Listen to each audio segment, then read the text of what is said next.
Good morning students, मैं पवन कुमार चौधरी एक बार फिर से सरस्वती उच्च माध्यमिक विद्यालय के कैंपस की फिजिक्स की क्लास में आपका स्वागत करता हूँ।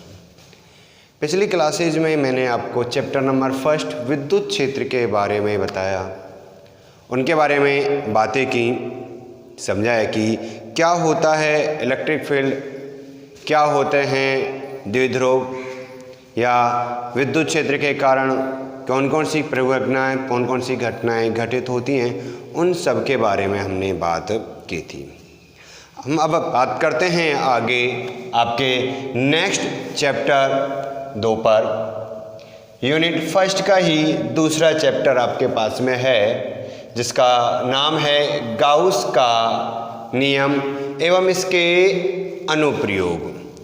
इलेक्ट्रिक फील्ड अर्थात विद्युत क्षेत्र को लेकर के, विद्युत क्षेत्र की तीव्रता को लेकर के या किसी भी प्रश्न निकलने वाले विद्युत फ्लक्स को लेकर के गाउस ने अपने कुछ नियम प्रतिपादित किए, उनके बीच कुछ संबंध उसने स्थापित किया था। उन नियमों के बारे में, उन संबंधों के बारे में तथा उस नियम के द्वारा हम गोले के कारण, किसी बेलन के कारण या चालक या कुचालक परत के कारण किस प्रकार इलेक्ट्रिक फील्ड ज्ञात कर सकते हैं, विद्युत क्षेत्र की तीव्रता ज्ञात की जा सकती है, उसके बारे में हम बात करेंगे, जिन्हें गाउस के नियम का क्या कहते हैं, हम अनुप्रयोग जिन्हें हम कहते हैं।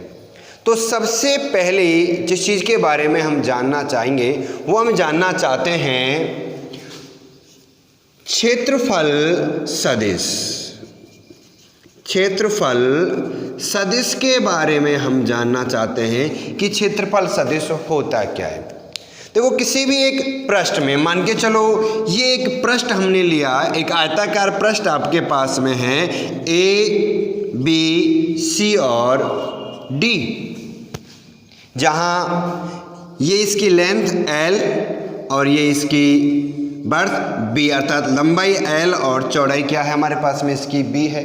तो अगर मुझे इसका एरिया फाइंड करना हो, इसका अगर क्षेत्रफल मुझे फाइंड करना हो, तो मैं लिखूंगा L इंटू B, क्योंकि हम जानते हैं, ये हम पढ़ के आए 11वीं क्लास में, कि लंबाई हो या चौड़ाई हो या ऊंचाई हो, तीनों सदिश राशियां हैं और इनके मल्टीप्लाई के कारण उत्पन्न होने वाला क्षेत्रफल भी क्या है, एक सदिश राशि है।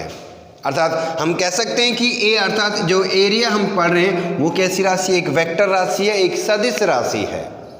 तो इसकी दिशा किस प्रकार पाई जाती है, तो किसी भी पृष्ठ के क्षेत्रफल की दिशा उस पृष्ठ के लंबवत होती है। जैसे अगर ये बोर्ड पृष्ठ है तो इसके लंबवत आपको इसके क्षेत्रफल सदिश प्राप्त होगा। कैसे पाएगा, इस पृष्ठ के लंबवत आपको क्षेत्रफल सदिश प्राप्त होता है। अर्थात हम कह सकते हैं कि किसी भी पृष्ठ का क्षेत्रफल सदिश उस पृष्ठ के लंबवत होता है। जैसे ये हाथ अगर आपका पृष्ठ है तो इसका क्षेत्रफल सदिश इसके लंबवत ऊपर की ओर प्राप्त होगा। अगर यह इस तरह है तो क्षेत्रफल सदिश लंबवत कहाँ प्राप्त होगा, नीचे की ओर प्राप्त होगा। अगर सीधा खड़ा करें तो क्षेत्रफल सदिश सामने हमें इसका प्राप्त होता है। तो किसी भी पृष्ठ का क्षेत्रफल सदिश उस पृष्ठ के लंबवत पाया जाता है। क्षेत्रफल सदिश को समझने के बाद हम बात करेंगे एक विशेष पॉइंट पर, और बात करेंगे विद्युत फ्लक्स पर। किसकी हम बात कर रहे हैं स्टूडेंट्स, विद्युत फ्लक्स की हम बात कर रहे हैं, जिसे फाई के द्वारा डिनोट किया जाता है, फाई ई, विद्युत फ्लक्स। अब विद्युत फ्लक्स किसे कहते हैं, देखें कि किसी भी एक समान विद्युत क्षेत्र, आपके पास ये एक समान विद्युत क्षेत्र है E, जिसमें एक पृष्ठ यहां आपने रखा A B C D, तो एक समान विद्युत क्षेत्र में स्थित किसी पृष्ठ से निकलने वाली विद्युत बल रेखाओं की संख्या को विद्युत फ्लक्स कहते हैं। क्या कह रहे हैं, देखिए हम एक समान विद्युत क्षेत्र, एक समान विद्युत क्षेत्र में स्थित किसी पृष्ठ से गुजरने वाली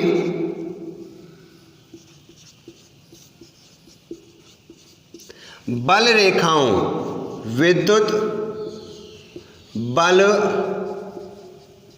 रेखाओं की संख्या को विद्युत फ्लक्स कहते हैं। विद्युत फ्लक्स कहते हैं।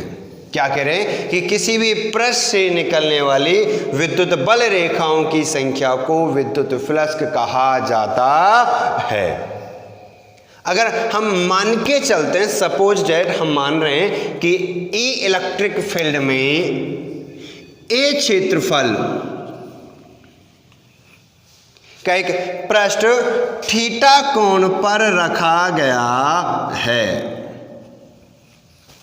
किस पर रखा गया है? एक समान विद्युत क्षेत्र ई में ए क्षेत्रफल का एक पृष्ठ थीटा कोण पर अगर रखा गया है तो विद्युत फ्लक्स फाई का जो मान हमें प्राप्त होगा वो आपको प्राप्त होगा ई ए कॉस थीटा।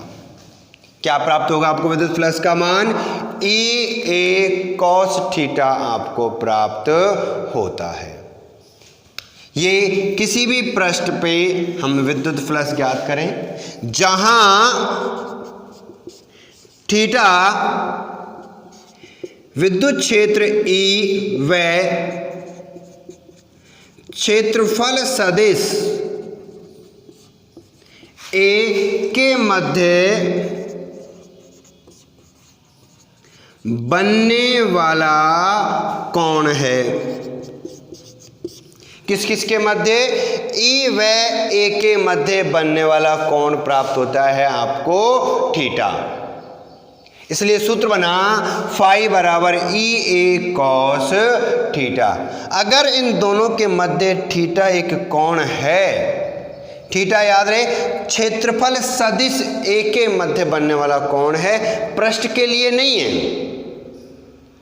अब कैसे इसके बारे में बात करें, ये छोटा सा एक कन्फ्यूजन यहाँ उत्पन्न होता है, हम उसे थोड़ा सा यहाँ दूर करते हैं कि क्या कन्फ्यूजन हमें प्राप्त होता है।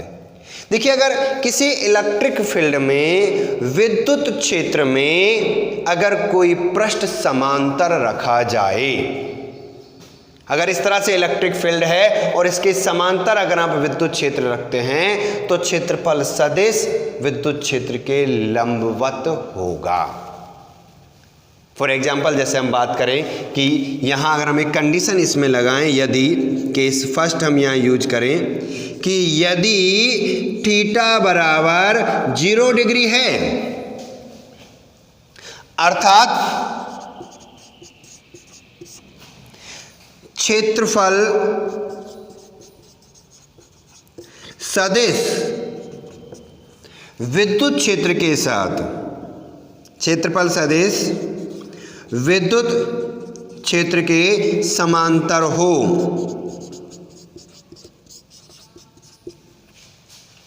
क्या कह रहे हैं? क्षेत्रफल सदिश विद्युत क्षेत्र के समांतर है। या फिर कहा जाए कि पृष्ठ विद्युत क्षेत्र के लंबवत है। ये बात आपको ध्यान से समझनी है। अगर थीटा का मान 0 डिग्री है तो इसका मतलब है क्षेत्रफल सदिश, पृष्ठ नहीं, क्षेत्रफल सदिश विद्युत क्षेत्र के समांतर है। अर्थात जो पृष्ठ आप यहां रख रहे हो ये पृष्ठ इसके लंबवत है। अगर इस तरह से इलेक्ट्रिक फील्ड है तो पृष्ठ ऐसे रखा गया है, खड़ा लंबवत, तो याद रखें, जब पृष्ठ लंबवत होगा तो क्षेत्रफल सदिश समांतर होगा, और जब क्षेत्रफल सदिश समांतर होगा तो पृष्ठ आपको लंबवत प्राप्त होगा।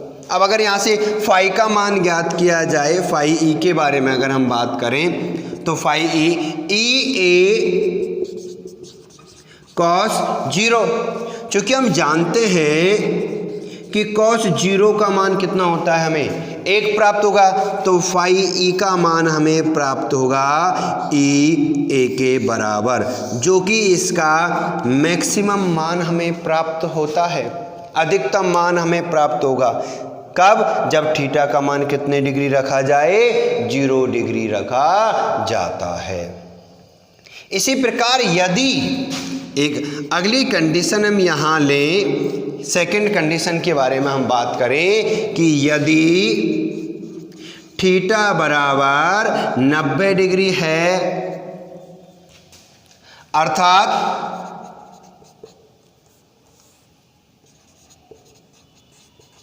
क्षेत्रफल सदिश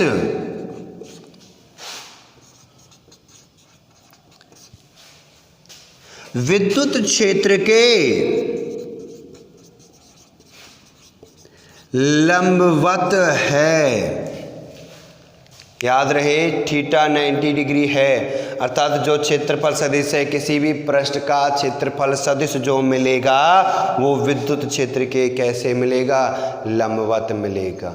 अगर क्षेत्रफल सदिश लंबवत है तो पृष्ठ कैसा मिलेगा हमें? समांतर, क्योंकि क्षेत्रफल सदिश तो पृष्ठ के लंबवत होता है।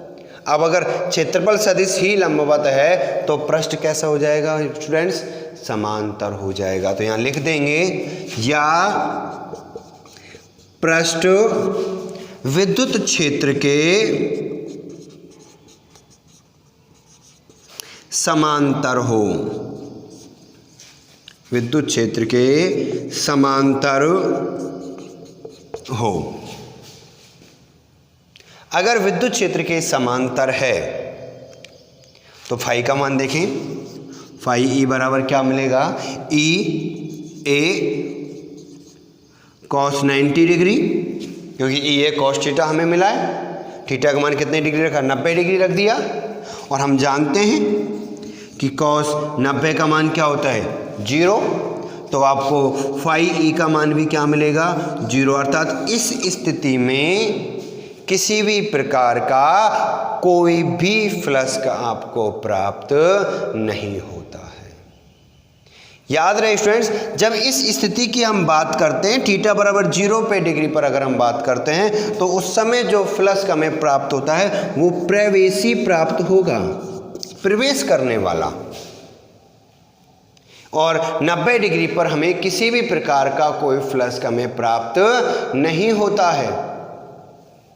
इसी तरह अगर हम एक थर्ड कंडीशन, एक तीसरी स्थिति हम यहाँ काम में लें, एक कंडीशन नंबर 3 के बारे में बात करें कि यदि थीटा बराबर 180 डिग्री है, अगर 0 डिग्री पर विद्युत क्षेत्र समांतर है क्षेत्रफल सदिश के साथ, तो 180 डिग्री पर कैसा हो जाएगा? प्रति समांतर, अर्थात पहले ऐसे रखा था तो 180 डिग्री पे इस तरह घूम करके ऐसे उल्टा प्रति समांतर हो जाता है। तो यहां लिख सकते हैं कि क्षेत्रफल सदिश विद्युत क्षेत्र के प्रति समांतर होगा। अगर हम विद्युत फ्लक्स की बात करें, फाई की यहाँ से बात करें, तो फाई मिलेगा हमें ई ए कॉस 180 डिग्री। कॉस 180 का मान -1, तो हमें फाई ई का मान हमें मिलेगा -ई ए, अर्थात फ्लक्स कैसा होगा? निर्गत अवस्था में मिलेगा। कैसा मिलेगा? निर्गत अवस्था में प्राप्त होगा। यहाँ स्थिति कुछ इस प्रकार समझ सकते हैं। अगर इन बातों की हम बात करें, 3 कंडीशन बात करें, विद्युत फ्लक्स की बात करें शुरू से एक बार, तो आप एक नदी के अंदर, जो एक नदी जिसमें धारा बह रही है, उसमें चांदनी लगा रहे हो। अब धारा की दिशा इस ओर मान के चलो, इस तरह से धारा जा रही है, ऐसे, और चालनी को इसमें ऐसे खड़ा रख दिया, तो चालनी में से अधिकतम पानी क्या होगा, निकल के जाएगा, अधिकतम पानी फ्लो होगा। तो जो चालनी से जो पानी निकलेगा, उस छलनी से निकलने वाले पानी को किस नाम से जानेंगे हम, विद्युत फ्लक्स कह देते हैं। अब उस छलनी से जो पानी निकाला, तो छलनी का जो पृष्ठ है, मान के चलो ये गोल पृष्ठ छलनी का है, तो इसका क्षेत्रफल सदिश जो होगा वो इसके कैसा होगा, लंबवत आपको प्राप्त होगा।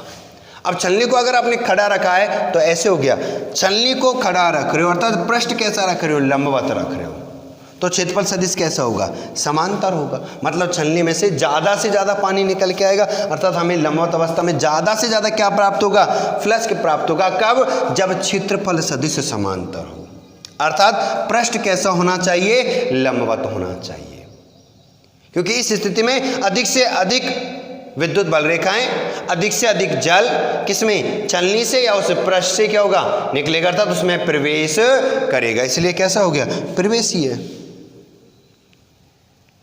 अगर हम समांतर रख दें, छलनी को ऐसे रख दे, खड़ा कर देते हैं, ऐसे खड़ा कर दिया, तो खड़ा करने पर कोई भी पानी उससे नहीं निकलेगा, मतलब आपका फ्लक्स जो होगा वो क्या मिलेगा, जीरो मिलेगा। क्यों, क्योंकि आपने पृष्ठ कैसा कर दिया है, समांतर।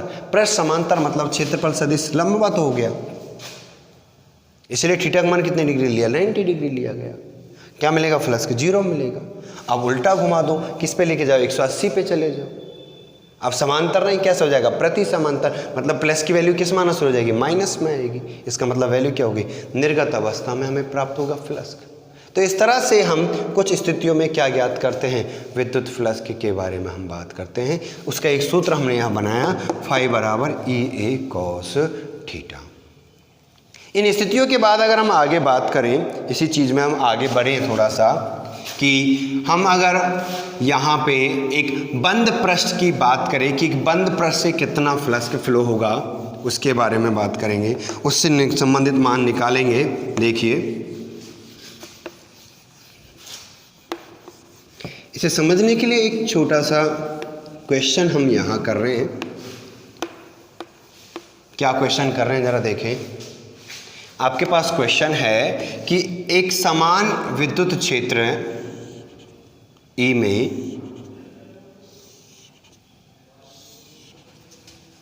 एक बेलन हम इसके समांतर रखते हैं, एक R त्रिज्या का बेलन हमने यहाँ रखा। ये विद्युत क्षेत्र आपके पास में है, ये बेलन है जो इसमें आपने रखा है। हम जानना चाहते हैं कि इससे निकलने वाला जो फ्लक्स है, कुल फ्लक्स इससे कितना प्राप्त होगा। क्या ज्ञात करना चाहते हैं कि कुल फ्लक्स इससे कितना प्राप्त होगा। कब, जब बेलन विद्युत क्षेत्र में समांतर रखा गया हो। तो इस बेलन से अगर कुल फ्लक्स ज्ञात करना चाहते हैं, तो कुल फ्लक्स ज्ञात करने के लिए हमें बेलन के 3 पृष्ठ लेने होंगे। कौन कौन सा, पहला पृष्ठ हमने लिया ये वाला S1, जिसे हम किस नाम से जानते हैं, वृत्ताकार पृष्ठ से। अगर हम ये इसके क्षेत्रफल सदिश की बात करें तो इसका क्षेत्रफल सदिश इसी के समांतर हमें प्राप्त होगा, जिसे हम किस नाम से जानते हैं, DS के नाम से जानते हैं। ठीक है, या उसे हम किस नाम से दे देते हैं, S1 उसको नाम दे दिया। दूसरा पृष्ठ हमें मिलेगा इसका वक्र पृष्ठ, ये रहा S2 वक्र पृष्ठ। तीसरा फिर से हमें मिला S3, अर्थात वो भी आपके पास में वृत्ताकार है, वृत्ताकार पृष्ठ। तो सबसे पहले हम बात करेंगे S1 पृष्ठ से फ्लक्स। अगर S1 से हम फ्लक्स ज्ञात करना चाहते हैं तो बता दें कि S1 आपके समांतर होगा विद्युत क्षेत्र E के। अगर S1 विद्युत क्षेत्र E के समांतर है तो थीटा का मान कितने डिग्री मिलेगा, 0 डिग्री आपको प्राप्त होगा। तो फाई का मान क्या मिलेगा, फाई बराबर ES1 कॉस थीटा, थीटा का मान कितने डिग्री रखें, 0 डिग्री, तो फाई बराबर phi ES1 ES1 cos 0, cos 0 का मान 1 होगा, तो हमारे पास फाई ES1 का मान मिलेगा ES1 इक्वेशन नंबर फर्स्ट। इसी प्रकार हम ज्ञात करें S2 पृष्ठ के लिए,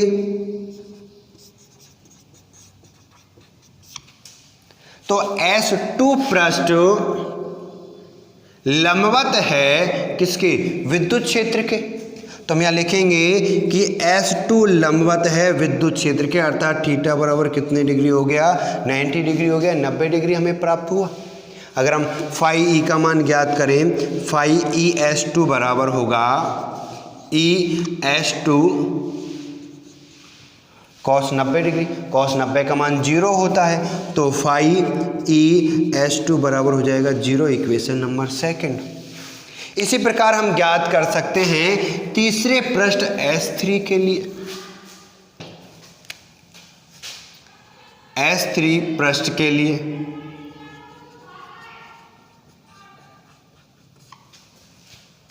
क्या मिलेगा, देखिए S3 पृष्ठ के लिए हमारे पास में कि S3 समांतर है किसके, विद्युत क्षेत्र के। देखो S3 ये रहा, तो इसके प्रति समांतर विद्युत क्षेत्र इस दिशा में है, इसके प्रति समांतर क्या मिलेगा हमें, E मिलेगा, अर्थात यहाँ पर जो थीटा मिलेगा वो 180 डिग्री मिलेगा। अगर 180 डिग्री तो हम फाई E का क्या ज्ञात करेंगे, देखो फाई ES3 बराबर ES3 cos 180, हम जानते हैं cos 180 का मान कितना होता है, -1, तो ये मान मिल जाएगा ES3, इक्वेशन नंबर थर्ड। क्या ज्ञात करना चाहते हैं, हम कुल फ्लक्स का मान ज्ञात करना चाहते हैं, कुल फ्लक्स, कुल विद्युत फ्लक्स। अच्छा, कुल विद्युत फ्लक्स अगर ज्ञात करना चाहते हैं, फाई ई का मान ज्ञात करें, तो phi ES1 plus phi ES2 plus phi ES3, तीनों को जोड़ दें, समीकरण 1 से, समीकरण 2 से और समीकरण 3 से। क्या मिलेगा, देखिए फाई ई बराबर फाई ES1 का मान ES1 प्लस ES2 का मान 0 प्लस माइनस ES3। अगर वैल्यू यहाँ लिखेंगे तो हमें मिलेगा फाई ई बराबर ES1 माइनस ES3। लेकिन हम जानते हैं, क्या जानते हैं कि S1 बराबर है S3 का, क्योंकि दोनों की त्रिज्या एक समान है। बेलन के दोनों मुख कैसे होंगे, एक समान त्रिज्या में होंगे, जिन्हें हम क्या ले सकते हैं, S के रूप में ले सकते हैं। तो अगर फाई का मान निकाला जाए, फाई ई का मान, तो हमें मिलेगा ES माइनस ES बराबर 0। अर्थात अगर आप बेलन को समांतर रखोगे तो आपको प्राप्त होने वाला फ्लक्स कैसा मिलेगा, 0 आपको प्राप्त होगा, 0 मिलेगा। क्यों, क्योंकि आपने बेलन को विद्युत क्षेत्र के कैसे रखा है, समांतर रखा है, लंबवत नहीं रखकर किस तरह रखा है, समांतर। तो इस तरह से हम फ्लक्स के सूत्र के द्वारा किसी पृष्ठ से निकलने वाले विद्युत फ्लक्स का मान ज्ञात कर सकते हैं। इससे संबंधित और बातें हम करेंगे, वो हम अगली क्लास में आपको बताएंगे। Thank you.